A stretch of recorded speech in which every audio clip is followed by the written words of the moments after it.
In internal family systems therapy, a part is another word for an identity, a pattern of thinking, feeling, speaking, doing, and being. And all parts, as with all systems, have a function. If you think of a carburetor in a car or a gas tank in a car, the purpose of a gas tank is to store the gasoline. Otherwise, the system that is the car doesn't work. It doesn't work if there's no gasoline. It doesn't work if there's no axle, if there's no tires. And so a system is in the business of evolving. The psyche, the larger sense of the self and the larger sense of the family unit and the larger sense of the national or cult identity and the larger sense of the species identity are all evolving. And what evolution looks like is, first of all, a movement towards complexity, towards diversity, towards synergy, towards ecology, another word for synergy, and towards intelligence, the efficiency with which energy is transformed into sustainable well-being. This is all a design equation. And what a part does is it fulfills some function within the hierarchy of human needs.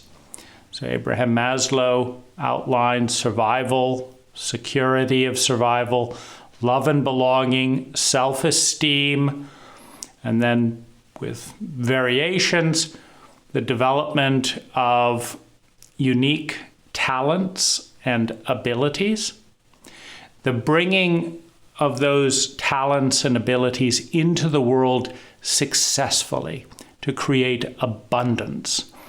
And through the temperature warming that occurs in an atmosphere of sustainable abundance, the bud of the limited self brain blossoms into a remembrance and an awareness of the transcendent self.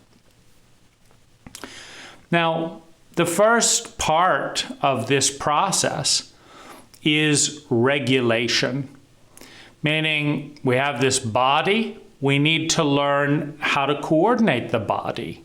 We need to learn how to regulate our feet in relationship with gravity, with the environment around, in order to move on the continuum of mastery, which is one subset of the continuum of intelligence. We have to learn how to orient ourselves effectively in response to our environment, which means that we need to have impact.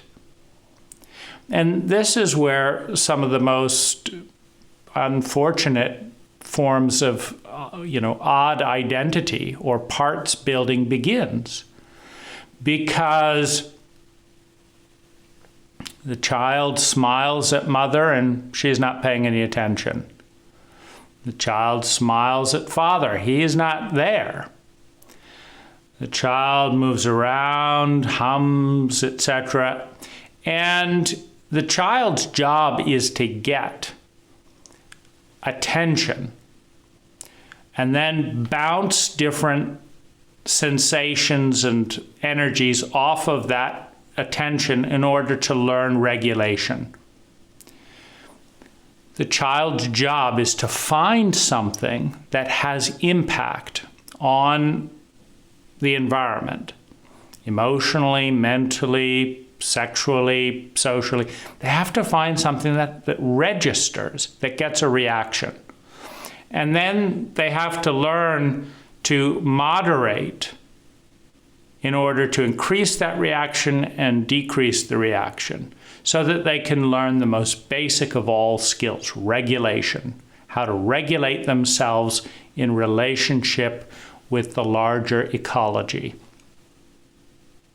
Now, the infant, the child, does not get to decide what gets the biggest reaction, but what gets the biggest reaction is a stable wall upon which to bounce.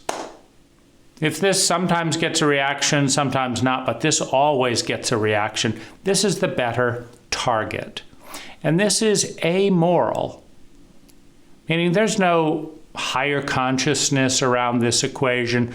We're trying to get a reaction against something stable that is stably reactive.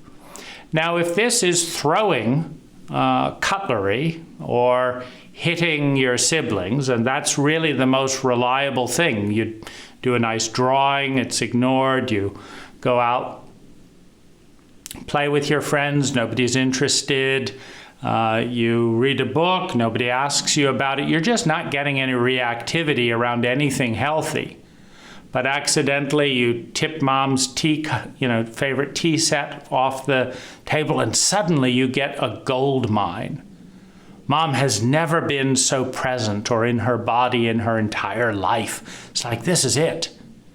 If only I can play off this, I'll learn regulation so much quicker, says the psyche of the unconscious child or infant.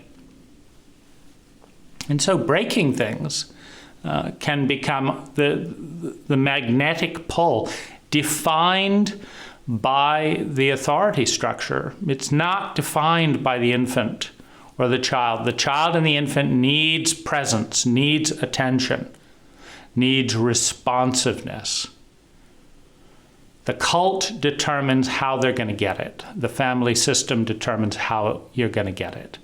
Well, the child is going to get it however they get it. Hitting their sister, not hitting their sister, making beautiful drawings.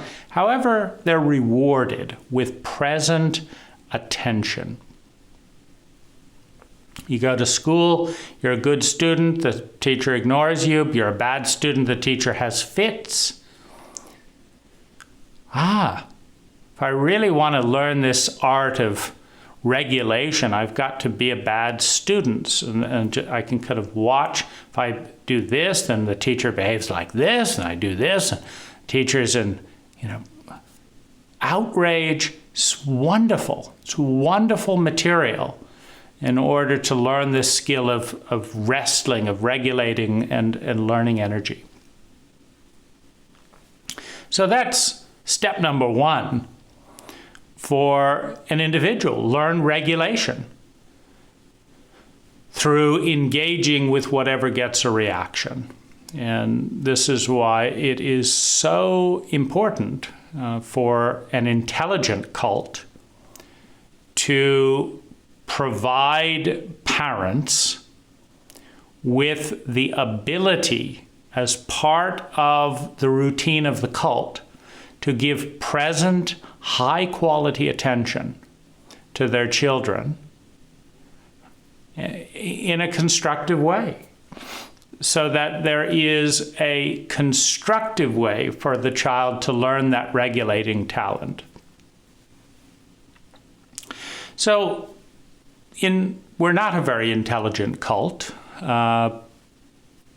and so there's very little of that going on. So when someone defines and discovers video games, for example, video games are wonderful because you get far more reactivity and attention with a video game than your parents 99% of the time in our culture. So it's wonderful. You move the joystick this way, things go this way, so you're learning this. Now, you're not learning emotional regulation. That's, the downside. But you're at least learning regulation with aspects of your body and your mind. So that's going to develop.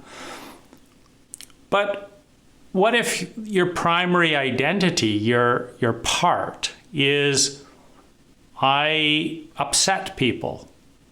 And that's how I learned regulation, by upsetting people. That was what worked. So I am the one who knows how my job is to figure out who's in the space Number one, figure out how to upset them.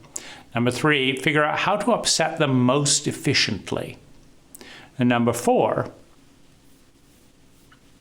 to upset them and then practice my skill in regulation. That's my job as a part, as an identity.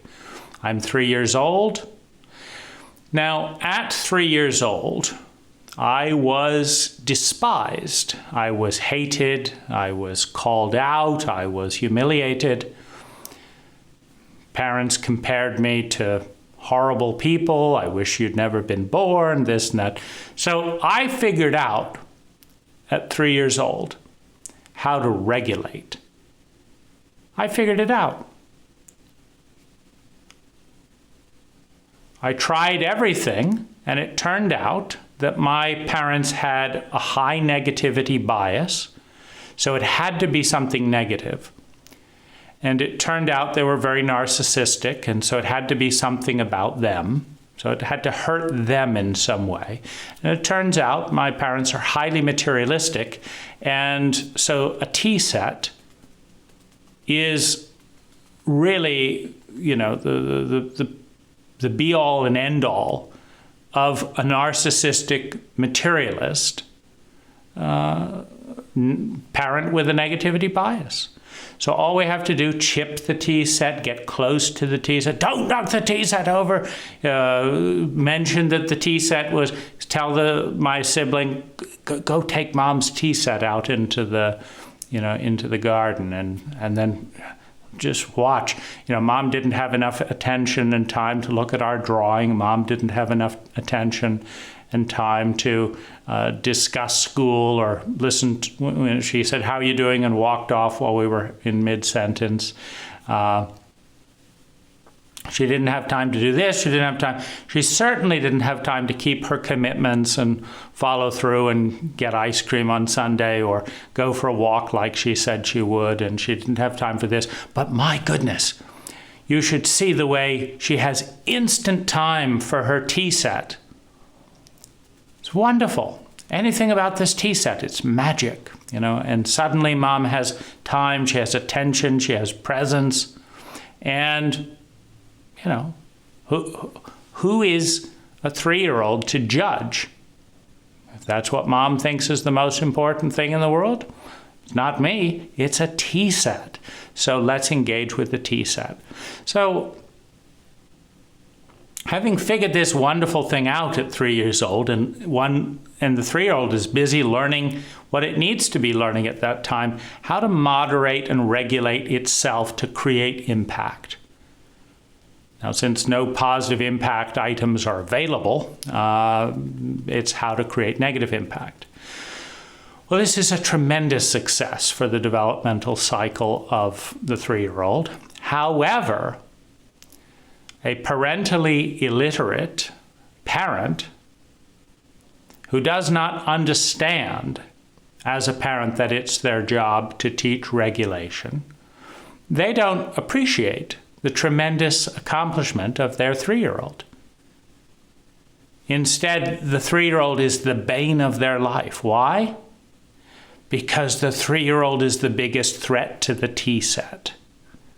And the tea set is number one in the parent's world. So the 3-year-old has made themselves the threat of the tea set following the threat of impact and reactivity. Now the child is condemned. You horrible child, you're constantly threatening my tea set. Now, mom fears the 3-year-old. Mom hates the 3-year-old. Mom feels guilty for hating the 3-year-old. Mom is trying to manipulate the 3-year-old. She's she can't stand it that the 3-year-old can get attention when she doesn't want to give attention to the 3-year-old. She wants to be doing these other things that work in her fantasy world. So, so this 3-year-old regulating persona or part, this part that's figured out how to grow and get reactions, is now met with hate and hostility and guilt and fear and trauma. You know, mom decides to hit the 3-year-old. How dare you threaten my tea set? So now we've got a dissociative dynamic where the part is really proud at having learned regulation skills and has figured out, and mom's decided she's going to respond to this, so very good, we'll damage the tea set. But there's all this rage, and it's too much for a 3-year-old. And so another part comes in and says, get away, you know, you're going to get us killed. Mom's out of control, another symptom of not knowing how to parent or being parentally illiterate. Mom doesn't know how to regulate her own feelings or her own body proportionally to a 3-year-old. You know, she thinks she's in a fighting match with Satan when it's a child getting attention that every child needs in whatever way is available. So here's this, you know, mismatch. Another part comes in and says, don't engage. So the 3-year-old has learned to successfully regulate by messing with the tea set. Then mom has hit the 3-year-old. Now a protective part comes in and says, don't engage, shut down. Because that's all it knows how to do. It's not an adult. It's not highly conscious and intelligent.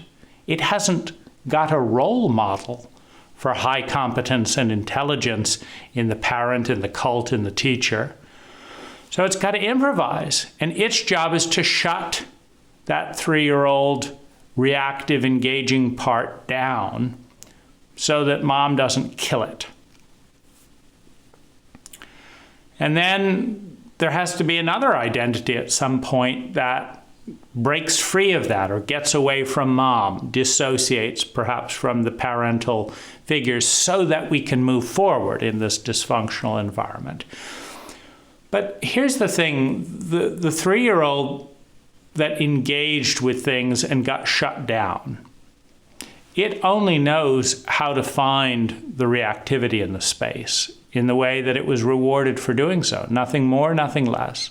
The one that shut it down only knows how to shut it down and shut itself down to stay alive. It doesn't have other options. These are not carefully analyzed dynamics. Now the psyche has these default modes, these keys available. If you need to learn regulating, I've got one for that. You find out what upsets people. If you're getting physically hit, I've got another key for shutting down. And those are my 2 keys. And that's my vocabulary of identity. Now, the trouble is that in a complex ecological environment, those 2 keys are unlikely to be appropriate or effective 99% of the time. But if you are a hammer and you're running into glass, you don't have an option. You're a hammer. You can tap on things, only it's going to break the glass. And you can tap on this thing here and it's going to dent. You can tap on this thing and it's going to make a loud noise. And every so often you're going to run across a nail. And sometimes the nail needs to be pulled out, but you hammer things. And so that doesn't work either. And sometimes you find a place, oh, thank goodness, here's some nails that need to be hammered in, and I can be praised and rewarded for who I am. But these unconscious adaptive identities or parts grow in the ecology, respond in the ecology, fulfilling their need in the system of development, of evolution, of maturation, of fulfilling human needs. Now, when a part does not get love, when it is shamed, when it is traumatized, when it is buried, when it is suppressed and oppressed, it cannot grow. Love, adult love, is the only thing that can grow apart. Much like water, air, and sunlight are the only things that can grow a tomato, if you pour acid on a tomato and tell it to grow, it doesn't grow. If you pour salt on a tomato, it doesn't grow. If you pour vinegar on a tomato, it doesn't grow. If you put any number of toxic environmental agents on a tomato, it does not grow. It may rot, it may deteriorate, but it doesn't grow.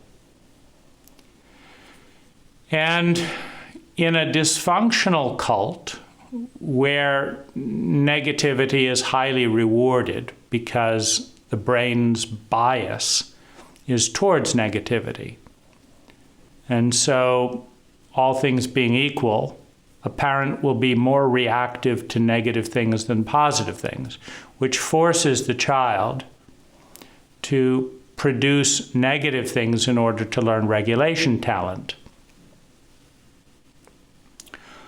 When shame, violence, hostility, etc. is poured on that child, the child does not become aware, does not become conscious, does not grow.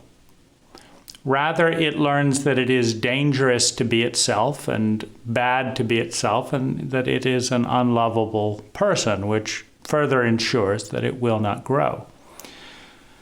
Now, let's say we leave home and go out in the world, and just by dissociating from parents, we dissociate from this trapped part, this trapped identity that's painful to us and to others because it's been trained to be painful to itself and to others. Well, it lies dormant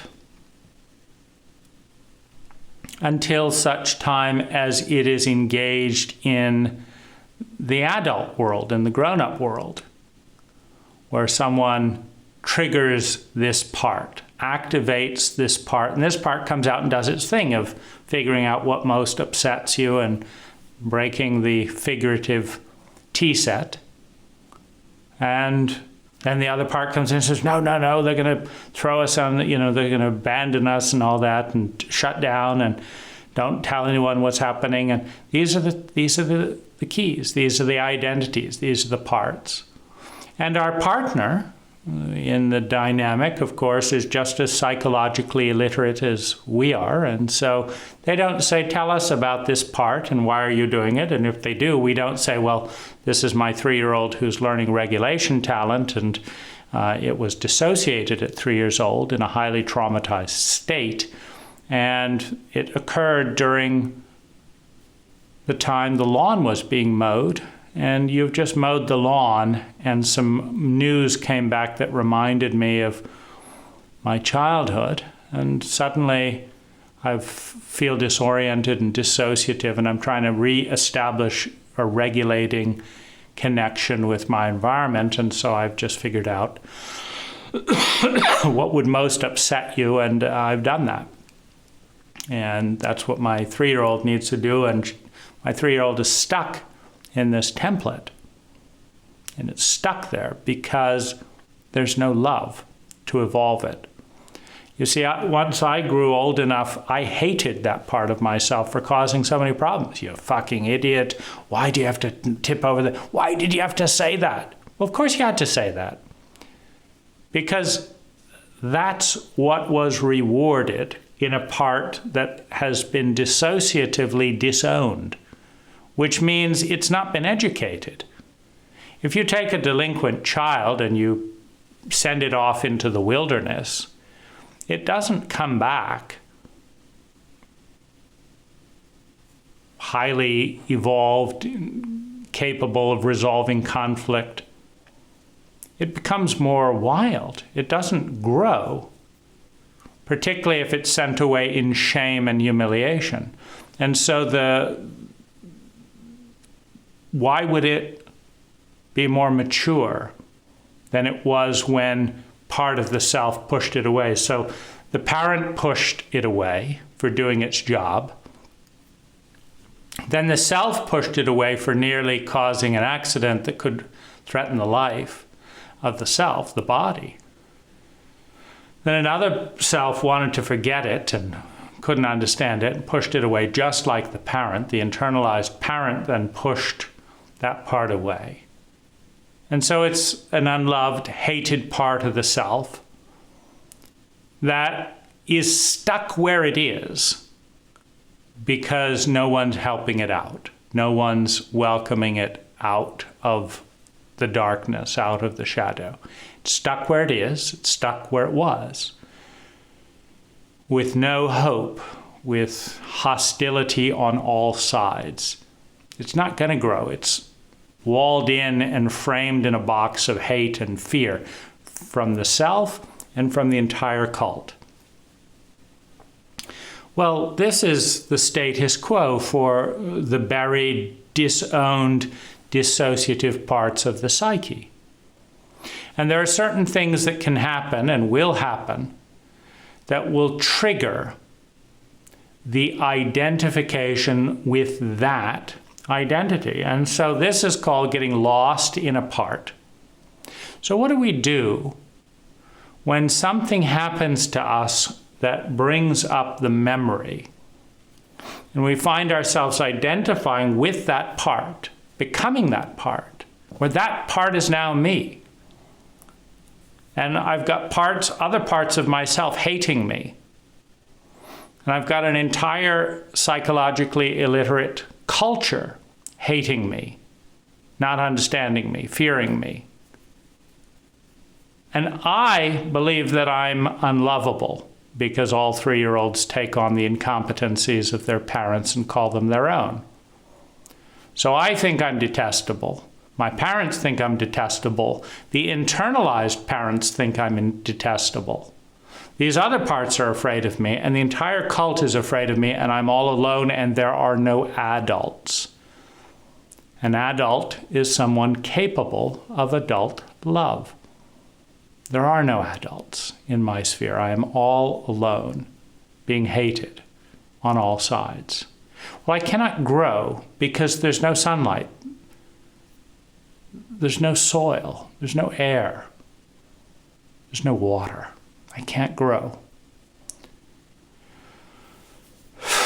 And as I wither and then am shamed and humiliated for withering, as I deteriorate and am hated for deterioration and hate myself for deterioration, it becomes too painful. And this is where the buildup of self-loathing and self-hatred reaches a level where I can't see it. I can't see myself anymore. I am the hate and the fear. And then it gets projected outward and unloaded onto the world that did that to it. So when a world shames, buries, lies to, dissociates from, and hates and fears this part of a 3-year-old, this part of the 3-year-old will first take on as much as possible and confirm its unlovability, and will ultimately look out at the world that did that to it and say, "You fucked up assholes. You did this to me. It's your fault. It's your problem. You didn't love a 3-year-old. You couldn't help a 3-year-old. You wouldn't let me out of this prison. You would not do anything to help me in this horrible state. Burn, die, destroy. Let's overturn the corrupt system that splinters and divides the self. Let's overturn the corrupt dogmas, because these are all now in the inside of the individual. And they're in the default mode of the brain. This is why psilocybin is such a potent antidote to corrupt power structures inside and out. Because psilocybin shuts down the default mode networks in the brain for about 5 hours. And during those 5 hours, buried dissociative parts of the psyche, dark and light, painful and joyful, are able to talk without the dogmatic scripture of the dominating and controlling presenting personas of the internalized family system. And some of the self can be seen, can be understood for at least a few hours.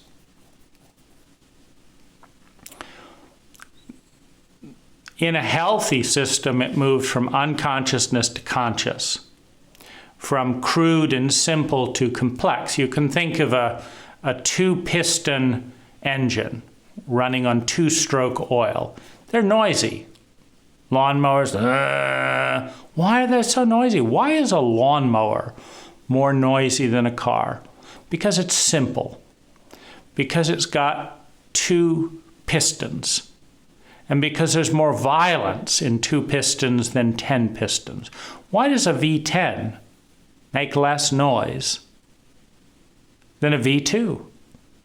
Why does a two-piston engine and a two-stroke engine make more noise than 10 pistons on a vehicle 10 times its size? It's because in the crudeness, in the simplicity, you get more violence, you get more noise. It's easier to build, but it is a less efficient energy pattern. So in that same dynamic, these very crude, unconscious parts that were modeled off of the pain-reward cycle of the parent they're crude.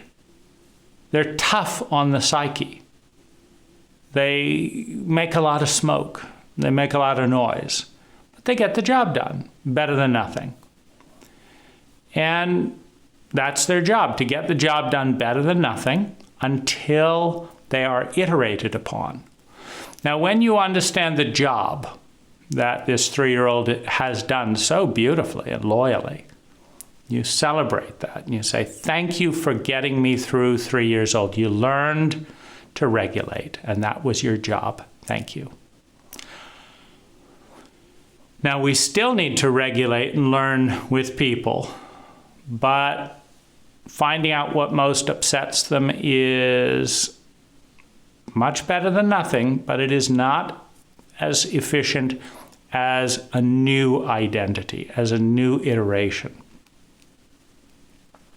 But before the 3-year-old will relinquish its role of finding the most upsetting thing in the partner and doing it, it needs to understand that you're smart enough to appreciate it.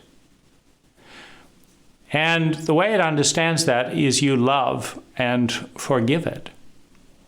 Meaning, if you do not love and forgive the 3-year-old that kept you alive learning regulation talent, you are demonstrating a level of stupidity, a level of incompetence, a lack of vision, a lack of psychological literacy and parental literacy that is so profound that the 3-year-old is valid in saying, I don't think you get it. But if you love that 3-year-old inside unconditionally, and appreciate it and admire it, it's like you really got mom on that one. You know, that was so brilliant with the tea set. It's magnificent. Just took a little chip on the tea set and she was right there, and you learned all about feelings and reactivity and lies. You learned all these things from a simple chip in a tea set. Brilliant. So the 3-year-old says, you get it. You're someone I can trust. You appreciate me. You understand that what I was doing is fundamental. We're not talking political correctness, bullshits around morality.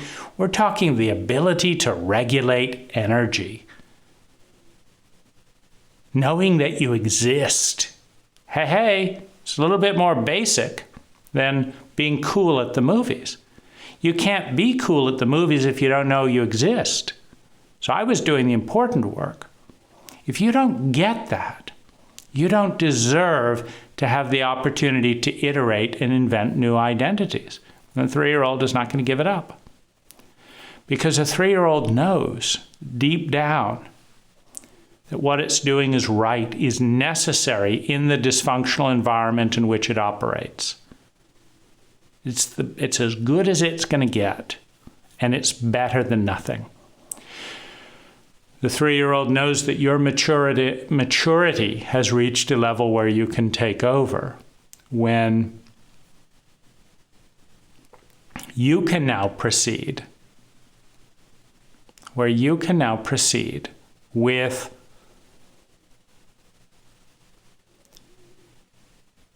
taking it from here. Because you love and forgive that inner child. Because you accept and forgive the dysfunction of the parents who, in a parentally illiterate cult, where parents do not receive a single hour of science-based parental training on the psyche, on the whole feminine self of the infant. Of course they don't know what they're doing. It would be remarkable if they did, with the level of brainwashing with dysfunctional information and complete boycott of highly intelligent information. Of course they don't know what they're doing. When that can be loved and understood, then we're dealing with an adult.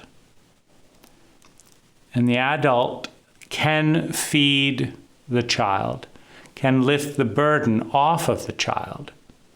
And the child can grow up, can become more conscious, can grow and provide its magic, its wonder, its beauty. But until that time,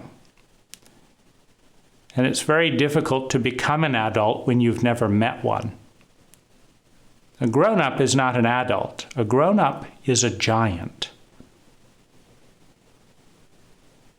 And when you have a giant with the psychological maturity of a child and adolescent, with no psychological competency, you have a terrorist as far as the infant is concerned. When the child, when the adolescent, when the infant have never met an adult capable of adult love, it's very difficult to know how to transcend through self. In other words, the alchemy of self-hatred, self-loathing, and unworthiness does not produce an adult. It produces a replica of the abuser in a grown-up body, in the psychological state of a child and adolescent, of a traumatized infant. Love, alchemy, forgiveness produces an adult. And an adult loves an infant, a child, an adolescent. And a loved child, infant, and adolescent matures and can iterate their part, their identity, their habit, and say, oh, I've got another idea.